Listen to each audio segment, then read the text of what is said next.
guys, and welcome back to the Bahrain Yorkshire Room. Welcome back to the Formula 1 room. That can only mean one thing. Formula 1 is back. I cannot wait. Free practice 1, I believe, by the time this video goes out, will have already happened.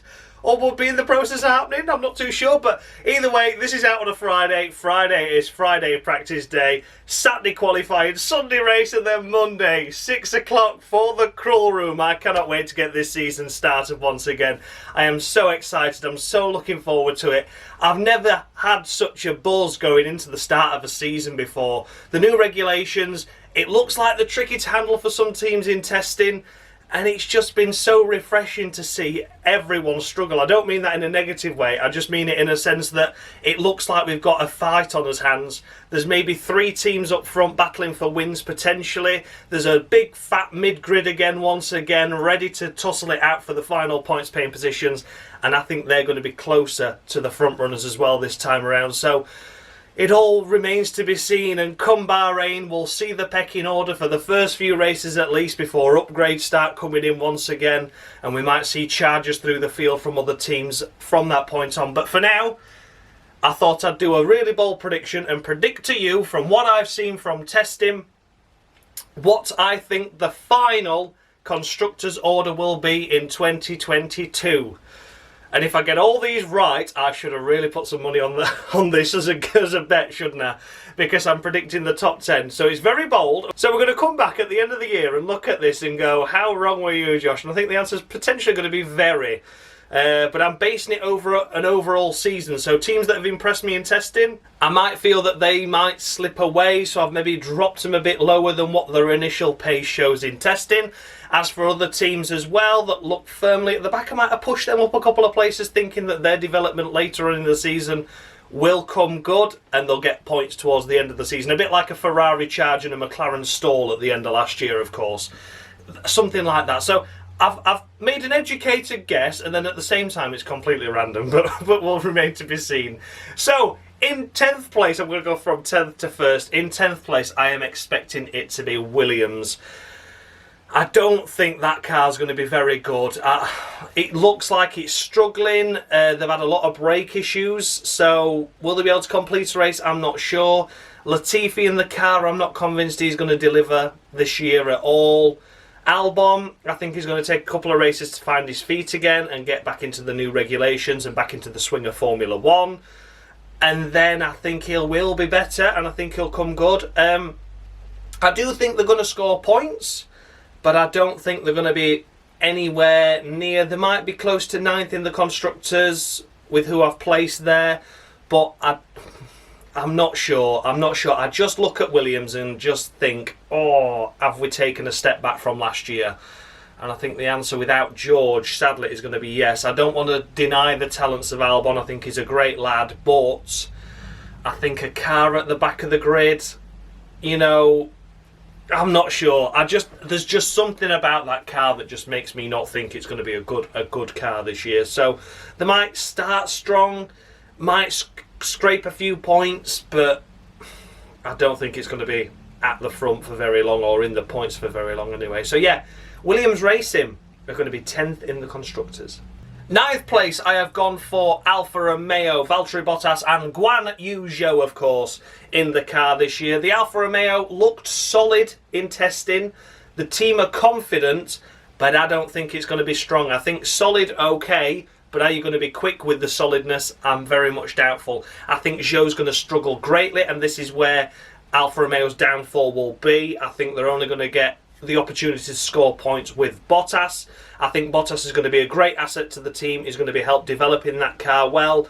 I've got no qualms with Bottas this year whatsoever. I think he's going to do the best job possible. But a bit like AlphaTauri, if you've only got one car scoring points, of course Tsunoda last year rarely scoring points, and that's what cost them to Alpine last year. This year, I think Alfa Romeo should realistically be ahead of Haas, but I don't think they're going to be this year, because of Guan Yu Zhou not scoring points or delivering the results expected of him. So yeah, 9th place, Alfa Romeo. And in 8th place, I already gave it away there, it is going to be Haas, I feel. I think they're really going to hit the ground running. K-Mag in the car now, Mick Schumacher into his second season, which we know in his previous championships he does really well from mid-season on in his second championship campaigns, and then bloody dominates, doesn't he? So I'm expecting big things from these two, and big things is 8th place in the Constructors, but you think where they've come from the last 2 seasons, they've been firmly at the back, haven't they, the last couple of seasons? I know they beat Williams in 2020, but you know what I mean. They were no good, were they, come the end. 2021 was an absolute disaster class for them, and then this year I think good things are going to come their way. I'm expecting them at the start of this season, so these early few races, maybe up to the midsummer break, I'm expecting them to maybe be the 6th, 7th fastest team. However, I think it's just going to drop off again. I think unfortunately for them the development's not going to quite be there. I know they say they don't need money, but they've lost a big chunk of money coming in now, so I think development's going to be an issue. I know there's budget caps in Formula 1 now, but you've still got to have that injection of cash to be able to even get to the budget cap. The budget cap's £145 million. Now, the last time I know, there's not a lot of people that have got that kind of money in their bank account ready to spend on a Formula 1 team. So I do think that this is where the downfall's going to lie. They're not going to have that injection of cash towards the mid-stages. The development's going to peter off, and then the teams that they were ahead of are going to pass through, get ahead of them, get the points in the latter stages and snatch it away from them, the 6th or 7th in the Constructors, for them ultimately to finish up 8th. And I don't think that's anything bad to go by, considering what Haas have had to put up with already. I think they've made a best of a bad situation, and especially bringing in K-Mag is going to bring wonders into the team. And yeah, I think 8th in the Constructors, but I don't want to take that as any kind of negative towards Haas. I'm sure they'll be hoping for more, and I really do hope I'm wrong and they do get more, but I think that's been realistic. 8th in the Constructors for Haas. 7th place, I am going to go for Alpine, whatever you want to call it. Now, it doesn't look great, the car in testing, I've got to be honest. I think it's going to be ahead of the 3 I've mentioned, but I think it's going to struggle this coming race in Bahrain to maybe get a car out of Q1. I don't think it's good. I think it seems to be suffering from porpoising a lot more than the other cars around them. Of course, Ferrari had the big notable one the first time around in Spain, didn't they? But it just doesn't seem great. I can't quite put my finger on what it is, but it just doesn't seem fantastic at all. I think they're going to struggle in the early stages, and this is what's going to land them down in 7th. I think they're going to get on top of the car by mid-season, but I think the damage is already going to be done in the early stages of the season, where they're not able to catch up the points deficits to the cars ahead. So yeah, Alpine, I don't know why, I'm just expecting them to struggle. The car looks okay, but on further inspection, I'm not convinced it's going to be anywhere near as good as last season's car for them, unfortunately. So yeah, 7th place, Alpine, whatever you want to call it. In 6th place, I am going to go for AlphaTauri as my suggestion on 6th place. I think the car's very strong. I think it's very stable, and I think it's got some good ability to put in some cracking results again, like it did last season. But it's all going to be question marks on Yuki Tsunoda, isn't it? It's going to be question marks on Yuki. Can he deliver? If he comes in and starts scoring points, matching and beating Gasly on a regular basis, you know, if he's up there, if he's just up there with Gasly picking up points, I think they've got a chance for 5th. But I've just got something in the back of my mind, even though I'm rooting for him this year, I really think he's going to struggle again. And I think this is going to cost the team another place in the Constructors Championship, like it did last year. And I think they're just going to stall in 6th. I think Gasly's going to drag the team throughout again. And I think Tsunoda will have flashes of brilliance, but for the most part, I think he's not going to be picking up the points that it should be, and that is what's going to cost him. So yeah, 6th place for AlphaTauri. In 5th place, we come to Aston Martin Racing. That car looking really good on track. They actually really impressed me in testing. A lot of issues though, weren't they? A lot of really weird niggles, and I hope those iron themselves out for the first race this season. I'm sure they will. But yeah, that's always going to be in the back of your mind. And I honestly think that these might be rivaling the other team I've put in 4th in the Constructors. But I just think they're going to fall ever so slightly short. We'll wait and see. I've gone bold with my 4th place prediction, actually, considering what happened to them during testing. But yeah, for 5th in the Constructors, I think that Vettel's going to do a solid job. Stroll's going to do a solid-ish job. I hope he delivers this year, because I really like that Aston Martin car, and I really do still like that team. It's what's left of Force India for me, and I love that. I love that team. So yeah, I think 5th for Aston Martin, very good. If the team I've put in 4th are still struggling like they were in testing, then we might see Aston Martin in 4th, but I put them conservatively in 5th there, and I think that's a good place. But they're certainly going to be closer to 4th rather than just all alone in 5th, if that makes sense. So yeah, Aston Martin 5th in the Constructors. In 4th place, might be a surprise, might not be. I've gone bold with this and said McLaren. Now, the car looks really good, but they are having some major brake issues, or they certainly were in testing anyway. Lando Norris unable to complete more than 5 laps in a row before having to pit. Of course, Ricciardo testing positive for COVID, so he will be racing this weekend at Bahrain, but he missed out on testing. So he's going to be on the back foot. So I think initially the team's just going to be struggling to get it to grips with the brakes. Ricciardo not being around this circuit in the new spec car, of course, he's massively experienced, and I don't want to hold it. I don't want to make excuses for the guy, but a new season, the temperatures were clearly causing brake issues. Ricciardo not being in the car, I think this is going to take him a few races to adjust, and this is where I'm starting to worry as to whether Aston Martin can get him or not. But the way McLaren have been the last few years, I'm confident they're going to get on top of it really early on, and we're going to see some cracking results for him. So yeah, I've put them in 4th there.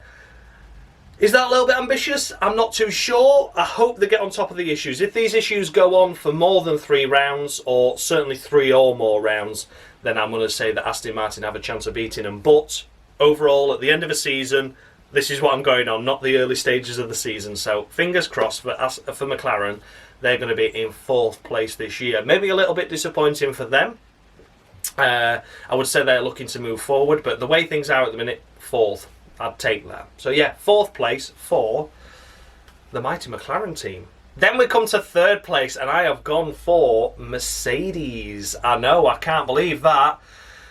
I think it's going to be like last year for them, where they don't have a massively fantastic car. They've not got a dominant car, but they've got a strong car.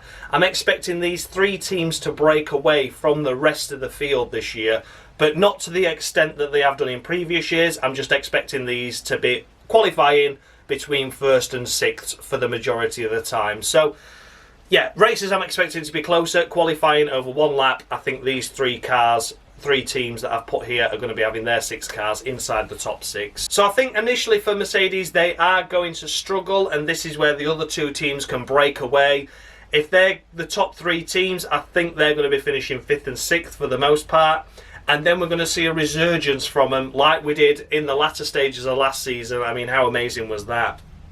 And they came charging through, winning everything really, didn't they? The last 4 out of 4, wasn't it? And then obviously Abu Dhabi happened, and I'm not going into that, but they were dominating that as well. So I'm expecting that from them, but I think in the early stages of the season, the 2 teams ahead of them are going to break away, and they're going to succeed, and the points deficit just isn't going to be enough for Mercedes to get up there with both of their cars regularly to make a difference and an impact in the overall constructors. They'll close the gap, but they won't beat the 2 teams ahead. So yeah, that's my thoughts on Mercedes. We'll wait and see if I'm right. In 2nd place, we have got Ferrari. Maybe a bold statement in that as well, but wow, that car has been looking amazing in testing. It looks amazing as a team colour as well as a team livery, doesn't it? Looks absolutely staggering and stunning, the Ferrari. A really strong pairing driver lineup with Leclerc and Sainz, of course.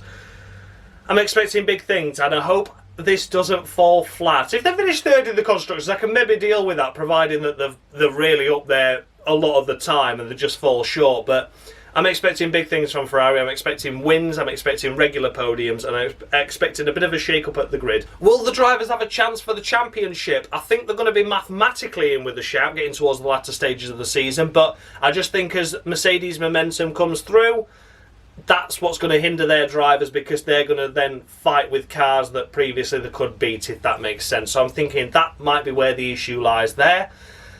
But I really, really hope if we get a season where you've got the likes of Hamilton, Russell, Verstappen, Perez, Sainz and Leclerc all fighting for a championship. My God, what a treat we're in for. And I think realistically, we're going to see him fighting for plenty of wins, but the overall championship will lie with number one. It's going to be Red Bull, and I'm expecting Red Bull to wrap up the Constructors title, and I am expecting Max Verstappen to take his second title in a row. Just something about that car just really sets it off. There's something there. They've got something, and I still think they've held back in testing as well. That final day in Bahrain where they came out with all these new side pods and floors, and like, shit, you've not run them for the first 2 days, and instantly they were really good. So I think they've held a lot back as well. I'm expecting big things from Red Bull. I'm not expecting it to be a dominant season, though. I must say that. I am expecting Ferrari to take wins, Mercedes to take wins. But I think while the other teams may falter and have a bad weekend and finish 5th and 6th, I'm always expecting a Red Bull of Max Verstappen to be on the podium in some form. So that's where I think he's going to run away with the title a little bit and get the points advantage over the others. As they're faltering through weekends, his bad weekend is considered a 3rd place. That's where I'm expecting the land to lie with that. I'm expecting Sergio Perez to play a solid wingman role, although I don't think he's going to be a wingman from the early stages of the season straight away. Again, I think they'll probably leave it till the halfway stage, see what's happening, and see how the other teams are developing. Like I mentioned, Mercedes coming through at the end, making a big charge again like they did last year. And I think Perez will be able to play that role again to hold them up. But I really hope Perez doesn't need to play the wingman role. I really hope that Sergio is up there matching and beating Max, because it'd be amazing to see all of these guys. Like, I am expecting this top 6 to be so close. I'm expecting Red Bull to have the edge, but I'm still expecting these 6 to be so close, and it would just be wonderful to see these squabbles on the track, and you can see 1st to 6th, and any one of them could win, and they're all charging at the 3 wide, and I really want chaos. So yeah, let's see if my predictions are right. I'm sure there won't be. So yes, we've just got a couple of days to wait now for the Bahrain Grand Prix, and we will find out this pecking order to start the season off with at least. Oh, fingers crossed it's an exciting season. I really am hoping it's an exciting season, but no matter what happens, may the best man win. And yeah, let's have a great season this season. So yeah, thanks a lot for watching, guys.